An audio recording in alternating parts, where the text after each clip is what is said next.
Bom dia! Terceiro encontro do nosso livrinho aqui, Limites Internos. O cafezinho já está quentinho e preparado. Caneta, lápis na mão, marcador, highlighter, da forma que você gosta de marcar o seu livrinho para a gente continuar. Estamos na página 25, capítulo O que faço? Vamos começar aqui a ler juntas para a gente evoluir aí. Essa partezinha aqui, e o livro dele, ele é dividido por capítulos muito curtinhos, né? O que a gente estava acostumado muito no nosso último livro, O Ato Criativo, do Rick Rubin. 1, 2, 3 páginas no máximo para cada capítulo. Esse tipo de livro, ele dá um sentimento de que não entra muito a fundo no tema, dá uma pincelada ali e parece assim pílulas, bate-papo, assim, né? Falou de muita coisa, mas não falou profundamente de nada. Eu acho que esse sentimento que você vai ter em certa parte com esse livro, assim como que a gente teve no Ato Criativo, em que temas que são bem complexos, ele fala, ele toca, mas às vezes você precisava um pouquinho mais, sabe? Aquele sentimento de um pouquinho mais além. Então, a gente está aqui para fazer essa parte dos comentários, para ir além. Vamos lá, vamos começar. O que faço? Levanto-me, tomo banho, degusto o café da manhã, leio o jornal, escovo os dentes. Se tenho que dar alguns telefonemas, eu faço. Acabei de tomar um café, coloco as minhas botas de trabalho, que dão sorte, e amarro os cadarços, que também dão sorte, e me foram presenteados pela minha sobrinha Meredith. Vou ao escritório, ligo o computador. Meu agasalho da sorte com o capuz já no encosto da cadeira, como um amuleto da sorte que eu comprei de uma cigana em Saint-Marie-de-la-Mer, pelo equivalente a $8 em francos, e meu crachá da sorte largo, fruto de um sonho que tive. Visto sempre sobre o dicionário está um pequeno cunhão da sorte que meu amigo Bob Varsandi trouxe do Morro Castle, em Cuba. Aponto-me para minha cadeira, de modo que posso disparar inspiração contra mim. Recito minha prece, que é a invocação da musa da Odisseia de Homero, traduzida por T.E. Lawrence, o Lawrence da Arábia, presente do meu querido colega Paul Rink, que fica na estante com as abotoaduras herdadas pelo meu pai e com a bolota da sorte colhida no campo de batalha de Termópilas. São mais ou menos 10h30, sento-me e mergulho no trabalho.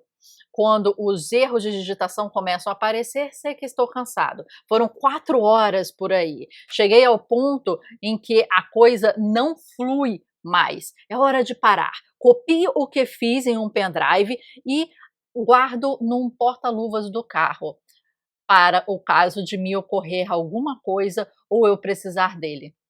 Desligo-me. São 3 horas, 3h30. O escritório está fechado. Quantas páginas eu produzi? Nem quero saber. Ficaram boas? Nem penso nisso. O importante é que empreguei bem o meu tempo, fiz o que planejara fazer. Só conta o fato de, nesse dia, nessa sessão, eu ter superado a resistência. Aí eu sublinhei essa última frase aqui, ter superado a resistência, e não importa se ficou bom ou não, né? Então, eu coloquei aqui uma fórmula: disciplina maior, o sinal de maior, resultado ou performance. Então, aqui ele fala isso. Você vê que ele monta o ambiente dele, o espaço dele de produção, com objetos muito particulares e emocionais. Então, tem o bottom de não sei o que, tem um negócio que lembra o pai, tem o presente do amigo, tem a escrita que a oração lá de Homero, né, que ele faz todos os dias para as musas inspiradoras. Quer dizer, ali ele já está falando, e você viu que a palavra sorte, ela se repetiu várias vezes. Amuleto da sorte, não sei o que da sorte, o presente da sorte que a sobrinha deu. Quer dizer, ele atribui a esses objetos que ele coloca no ambiente de trabalho dele um significado, um status maior do que puramente, olha, essa xícara aqui eu ganhei de um familiar muito, muito querido, ponto, né? Não é essa a questão.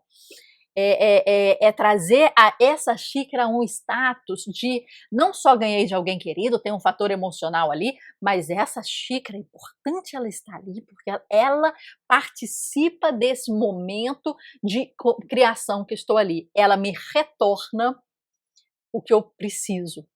Ele está falando sorte. Então, o que ele faz nesse pequeno espaço dele de criação, e aí eu peço que você pense no seu espaço de criação, no seu escritório, no seu ateliê, na sua mesinha, na sua escrivaninha, na sua parte de ler livros. O que você está trazendo de objetos pessoais e o que você está empregando de valor a esses objetos que eles te retornarão algum sentimento pelo esse novo status que você coloca nele. Entende o que eu tô falando? Entende que ali o seu local de trabalho tem que ser tão pessoal porque quando o bloqueio chegar, né, a gente está falando aqui da resistência, ou a resistência chegar, você tem uma parafernália ou um aparato de coisas que vão falar assim, cara, esse relógio aqui, a la Van Gogh, ele foi dado por uma prima minha que eu tenho como se fosse uma mãe postiça. Ele tá aqui e até nem tá com a hora certa, mas porque ele representa a presença dela aqui para mim e me ajuda a me manter no horário sempre, na disciplina sempre. Você poderia só vê-lo como um simples relógio legalzinho do Dali e tipo, onde eu compro ele? Essa aqui é a minha coruja, é o mascote aqui do nosso canal, do Mabook Club. Ela foi feita pela minha tia Ângela, que mora no interior de Campinas, que está com uma questão de saúde hoje em dia. Ela foi dada no casamento do filho dela, que ela fez para todos os convidados. E essa coruja, aqui com o símbolo do ateliê dela, eu mantenho até hoje. Hoje ela já não está mais produzindo. Mas a coruja, ela é signo e símbolo de sabedoria. A coruja tem também na logomarca do Scooby, né? Ela é muito utilizada no mundo, né, das pesquisas, das ciências e principalmente da leitura, porque o símbolo da coruja é sabedoria, é buscar mais, não só dados, conhecimentos, mas sabedoria, é ir além de coleção de conhecimento. Eu poderia falar aqui de vou colocar a Curu aqui, olha, quem não conhecia a Curu, essa é a Curu e ela tá sempre presente aqui com a gente, vou deixar ela aqui quietinha. Esse aqui é o Gog, é o Goguinho, né? Ele é um Funko, o único Funko que eu tenho, e ele é o Van Gogh, que é o meu artista favorito, e ele tá sempre presente aqui. Ele é o mascote do Hub, que é a nossa comunidade criativa. E esse é o mascote do Mabook Club. Então, eu poderia aqui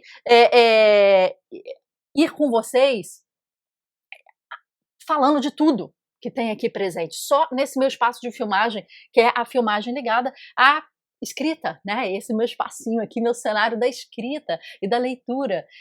Mas tá vendo que em pouca coisa que ele colocou, o que a gente pode inferir? O que tem aí no seu espaço? O que tem aí no local que você lê, que você produz? Quais são os objetos que estão te dando um sentimento em troca? Aqui ele colocou sorte, mas sorte eu acho que é uma coisa muito rasa, né? Ela tem que dar significado, ela tem que dar sentido, né? Aqui eu lembro de uma tia, aqui um super amigo me deu de presente esse jogo. Aqui tem todos os meus marcadores, meu material de marcar e fazer anotação. Aqui minha prima do coração me deu, minha mãe postiça. Aqui a caneca também recebi, mas eu não trago sorte. Eles não estão me dando sorte. Eles estão me ajudando a perdurar, me ajudando a continuar. Porque é como se essas pessoas estivessem presentes aqui, falando, continua, mais um vídeo, o outro amanhã, vai. Porque a disciplina que eu coloquei aqui, olha, essa é uma forma de marcação que a gente ensina no Leitor Supremo, criar fórmulas. Então aqui a gente coloca disciplina maior que resultado e performance. Você concorda ou não? Foi isso que ele falou aqui, né? Então, isso que a gente tem do primeiro capítulo. E para quem não conhece a Invocação das Musas de na Odisseia de Homero, eu vou colocar um link aqui embaixo de um vídeo aqui do nosso canal que tem eu recitando essa Invocação às Musas. A gente vai ver ao longo do livro que esse autor, ela usa essa Invocação das Musas de Homero como se fosse uma, entre aspas, uma reza que ele faz todos os dias ao chegar no local em que ele escreve. É como se fosse uma prece, é como se fosse, né, uma invocação das musas, musas inspiradoras, entendeu? E eu te pergunto, você tem alguma coisa que você fala, que você pensa toda vez que você vai trabalhar, toda vez que você vai sentar ali e criar, tipo, pode ser algo religioso ou não, né? Aqui ele está pegando uma escrita de um clássico, né? Então vamos continuar. O que sei? Há um segredo que os verdadeiros escritores conhecem e que os pretensos escritores ignoram. Escrever não é difícil. Difícil é sentar-se para escrever. O que nos impede de sentar é resistência. Gravei essa frase, eu risquei. Se você quiser, risca aí. Escrever não é difícil, difícil é sentar-se para escrever. Eu tenho um poema que eu falo que quando eu estou feliz, eu vivo, né, e não escrevo, porque meu coração não consegue sentar, né? E eu, quando escrevo, eu só escrevo coisas assim bem teóricas, né? Aqui, ou coisas muito tristes, quando eu escrevi contos, quando eu escrevi prosa, poesias, é mais triste. Então, quando eu tô triste, o meu coração senta, quando eu tô feliz, eu nem consigo sentar, eu tenho que viver. E aqui ele fala, escrever não é difícil, difícil é sentar-se para escrever, é ter a disciplina de escrever. Então aqui, por diversas vezes, ele vai tocar nesse assunto, a importância da disciplina. Ele é um exímio em disciplina, a gente viu ali na introdução, falando, eu chamei ele para jogar golfe, não queria porque quer escrever. Ele tem um compromisso com ele mesmo, horário marcado com ele mesmo, ele ser o chefe dele mesmo, né? E ele ali perdurar nisso. Então ele vai chamando a coisa que vai lutar contra a disciplina dele de resistência. A gente viu aqui antes que pode ser autocorreção, autossabotagem, né? Mas vamos continuar. A vida não vivida. Eu coloquei aqui uma fórmula que é a vida vivida e depois resistência e a vida não vivida. E se a gente para nessa resistência, a gente não consegue ir para uma vida que a gente sonhou. Então, só de bater o olho nessa fórmula que eu coloquei aqui, setas, gráficos, que eu consigo entender pelo meu simbolismo, eu já entendi sobre o que é esse capítulo aqui. Essa é uma forma de anotação muito otimizada e muito visual. Para saber mais, aqui, Leitor Supremo ou nosso curso. A maioria de nós tem duas vidas, a que vivemos e a que pertence dentro de nós não vivida. Entre as duas, interpõe-se a resistência. Você já comprou uma esteira e deixou de lado, esquecida, empoeirando? Já desistiu de uma dieta, de um curso de yoga, de uma sessão de meditação? Já ignorou o apelo íntimo para se dedicar a uma prática espiritual? Prestar serviços humanitários, servir ao próximo, já quis ser mãe, médico, advogado, para ajudar os fracos e oprimidos, concorrer a um cargo, empreender em uma cruzada em prol do planeta, lutar pela paz mundial ou preservar o meio ambiente? Tarde da noite, já teve a visão da pessoa que poderia ser, do trabalho que precisaria realizar, da pessoa bem-sucedida que deveria se tornar? Você é um escritor que não escreve, um pintor que não pinta, um empreendedor que não empreende? Então, sabe muito bem o que é a resistência.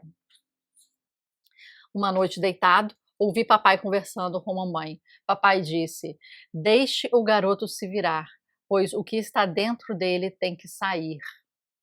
A resistência é uma força mais tóxica do planeta. Causa mais infelicidade que a pobreza, a doença e a disfunção erétil. Ceder à resistência deforma o espírito. Ela nos paralisa. Faz de nós mesmos do que somos.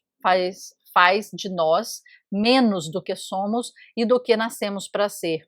Se você acredita em Deus, eu acredito, deve considerar a resistência um mal, pois ela nos impede de concretizar a vida que Deus tinha em mente quando deu a cada um de nós um genius especial. Genius é a palavra latina que os romanos usavam para designar um espírito interior sagrado, inviolável, que vela por nós e nos estimula na nossa vocação. O escritor escreve com o seu genius. O artista pinta com ele. Toda pessoa que cria age com base neste centro sacramental. É a sede da nossa alma, o vaso que contém nosso ser potencial, o nosso farol, a nossa estrela guia. Todo o sol lança sombra. E a sombra do genius é a resistência. Todo o sol lança sombra. Quanto mais nossa alma pretende realizar, mais as forças da resistência se insurgem contra nós. A resistência é mais rápida que um projétil, mais poderosa que uma locomotiva, mais difícil de largar que cocaína. Nós somos os únicos a tombar diante dela. Milhões de bons homens e mulheres já tombaram antes de nós. E pior de tudo, nem mesmo sabemos o que os atingiu. Eu não sabia. Dos 24 aos 32 anos, a resistência me chutou o traseiro da costa leste à costa oeste e vice-versa por 30 vezes e eu ignorava a existência dela. Olhava em volta em busca do inimigo e não via, embora estivesse bem ali, na minha frente. Você já deve ter ouvido essa história. A mulher é informada que tem um câncer e tem 6 meses de vida. Dias depois, deixa o emprego, volta a escrever as canções mexicanas que deixara de lado para cuidar da família, ou começa a estudar grego clássico ou mudou-se para o centro da cidade para cuidar de crianças com AIDS. Os amigos pensam que a mulher enlouqueceu, mas ela própria nunca se sentiu tão feliz. Há um pós-escrito. Um câncer entrou em remissão. Mas tem que ser assim? Precisamos encarar a morte para levantar a cabeça e enfrentar a resistência? A resistência precisa paralisar e desconfigurar a nossa vida antes de descobrirmos que ela existe? Quantos de nós não nos tornamos alcoólatras, viciados em drogas, desenvolvemos tumores, neuroses, sucumbimos a analgésicos, fofoca e ao uso compulsivo do celular para não fazer o que o coração, o que o nosso genius interior quer que façamos? Se amanhã de manhã, por um passe de mágica, toda alma desorientada, obtusa, acordasse com o poder de dar o primeiro passo em direção aos seus sonhos, as salas de espera dos psicanalistas estarão vazias. Não haveria mais ninguém nas prisões. A indústria tabagista, do álcool, desapareceriam com os alimentos industrializados. As cirurgias plásticas, o infoentretenimento, para não mencionar as empresas farmacêuticas, hospitais e profissão médica. A violência doméstica extinguiria-se, tanto quanto o vício, a obesidade, a enxaqueca, as brigas de trânsito e a caspa. Ouça seu coração, a menos que eu esteja enganado, nesse exato momento uma voz baixinha, suave, está sussurrando para você, como fizera milhares de vezes, explicando-lhe qual é a sua e só a sua vocação. Você sabe qual é, ninguém precisa lhe dizer. E corrija-me se eu estiver errado, você não se encontra mais perto de entrar em ação hoje do que se encontrava ontem ou se encontrará amanhã. Você acha que a resistência não é real? Ela o encontrará, o enterrará. Como se sabe, Hitler queria ser artista. Aos 18 anos, pegou sua herança, 700 coroas austríacas e mudou-se para Viena para estudar. Tentou se inscrever na Academia de Belas Artes, depois da Faculdade de Arquitetura. Você já viu algum quadro dele? Eu não.